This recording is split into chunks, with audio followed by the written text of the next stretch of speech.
And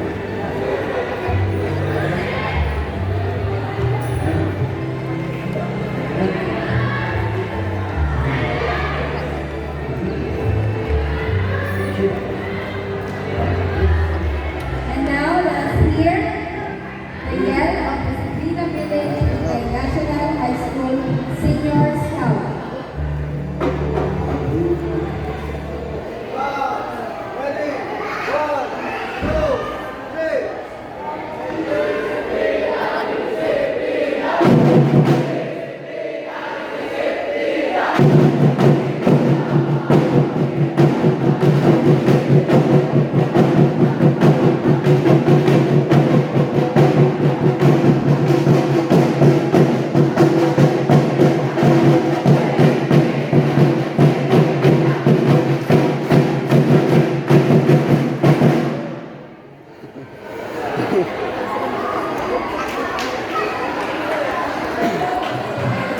True leaders always practice the 3 R's. Respect yourself, respect for others, responsibility for all their actions. May we have the institutional scouting coordinator, Scouter Reception, to deliver her closing remarks. Let us give her a homing scout clap. Okay. So, unang sa lahat po muna, bago ko sabihin na ang closing remarks, nagpapasalamat po ako sa lahat ng tao na naging dahilan para maging matagumpay ang installation ceremony na po. Unang-una na po rito ang ating institutional head. Wala man po siya dito, pero malaki ang pagpapasalamatan para sa kanya. Sir Scouter Joseph A. Tananan, bigyan po natin siya ng scout clap. Ang ating mga butihing kapustahan ng Barangay Bignay, Honorable Graciano F. Victoriano. Pilipino teacher namin. Ngayon dito kanina, tayo ay binisita ng ating kagawad, John Carlo Victoriano. Yung anak po ay mayroon po siyang kailangan puntahan. Kaya po saglit na po siyang nakarating po sa atin. Ngayon pa man, malaki po ang naging bahagi na po sa ating seremonya ngayong araw na po. Bigyan po natin siya ng scout flag ulit. Scouts! Okay. At syempre, hindi rin po mawawala ang mga patubay ng ating mga masisipag na outlet advisor. Nandiyan po si Sir Scouter Isaac I. De Luna. Ayun po si Ma'am Scouter Jubilin E. Gabriel. Scouter Mary Zodinia Ember Locan. Scouter Ricky C. Roque. Scouter Zini Rose N. Pahel. And of course, ang nabigay sa atin ng opening remarks, walang iba po kung hindi si Ma'am Jasmine G. Matalas. Okay. So first, I would like to extend my warmest greetings and congratulations to everyone, especially to our parents, guardian, Scout official, and my beloved Scout. As I carefully observed the ceremony, it was really an eye-opener and enlightenment at the same time. A very timely call to review our desirable customs and traditions, moral values, and character through Scouting. Having our commitment to the Scout ideals shall help strengthen the moral fiber of our society. With the Scout as future servant leaders, I would just like to summarize my remarks in 2 challenging rules. Rule number 1 is to try living up with the Ano yan eh, yung ano pa yan, si 18 yan, Oo.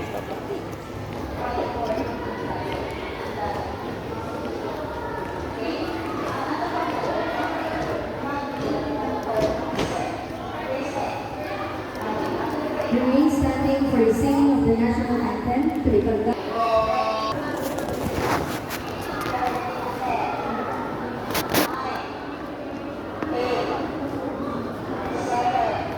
Please remain standing for the pananumpa ng katapatan sa watawat ng Pilipinas to be led by Scout Yana Mendoza, followed by Scout O. Law to be led by Scout Sophia Bermudez.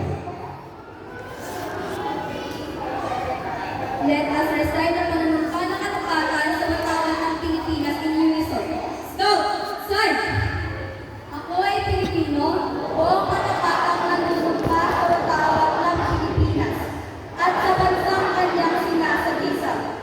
may dangal, katarungan at kalayaan na ipinapakilos ng sambayanang makadiyos, makatao, makakalikasan at makabansa. Ready, run!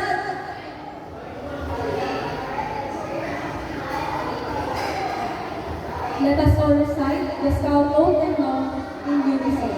Scout, side. On my honor, I will do my best to do my duty to God and my country, the Republic of the Philippines, to obey the Scout code, and other people at all times, to keep myself physically strong and mentally awake and morally safe. A Scout is trustworthy, loyal, helpful, friendly, courteous, kind, obedient, cheerful, witty, brave, brave, and reverent. Ready, front.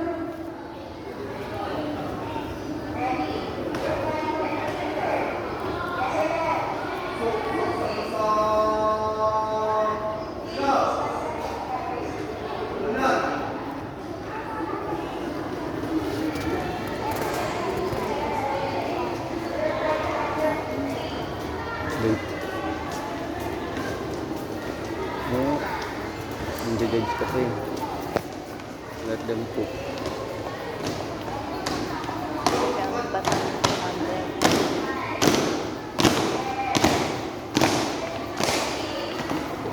You may now be seated. Great leaders don't set out to be a leader. They set out to make a difference. It is never about the role, always about the goal.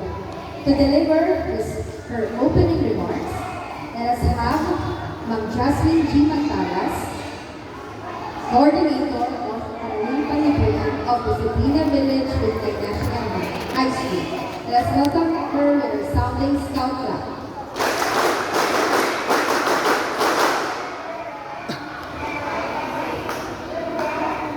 Ang bilang po sa aming Principal Dr. Joseph Intanagan, sa ating mga panahon, sa pamumunan ng ating mga output advisor, ang Aislinn Vicencio, Sir Isaac Luna, Ma'am Ninia Bernal, and Ma'am Rubini Cabilla.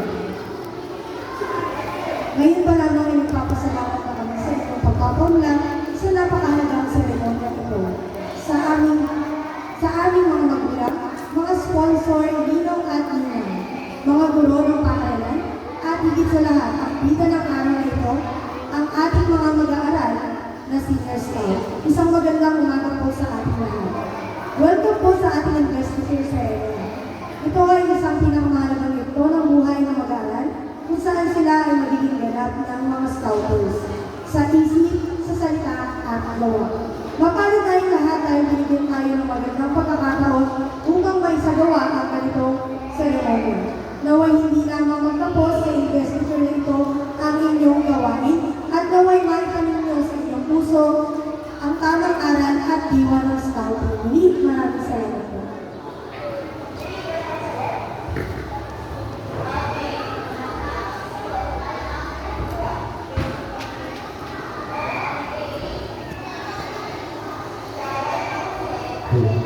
Thank you very much, Scouter Jasmine, for such a wonderful words of opening our ceremony this morning. Leadership is based on inspiration, not domination, on cooperation, not intimidation.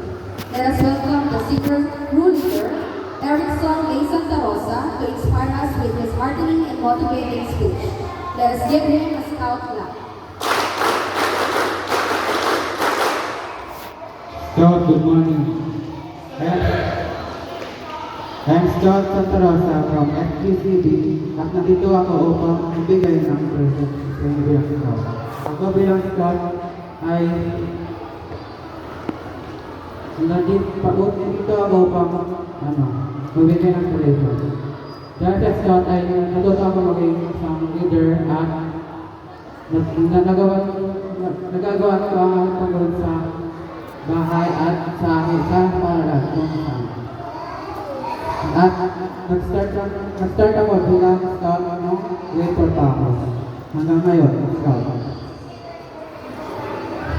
At natala ako bilang SEL ng FGCD at kaya nyo yan. At Nakakamit niya ang Eagle Scout. Ang ranggo ng Eagle Scout.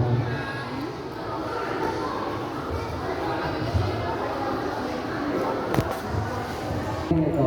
So, sino gusto makain ng ganito? Alis natin pala kayo. Maaari ko lang to kapag sa mga training, TC, STC, and Jamboree. So, mga napapansin ko sa inyo kanina, nagtatanong kayo. So, ano lang yan, inspiration lang yan, na magkakaroon ticket o soon, not now. So, ang masasabi ko sa inyo bilang scouts ng St. Gregory, meron akong sign kung bakit ako nandito. Alam niyo ba yung apoy? Pag nasa campfire, alam niyo? Yung apoy niya yan, ay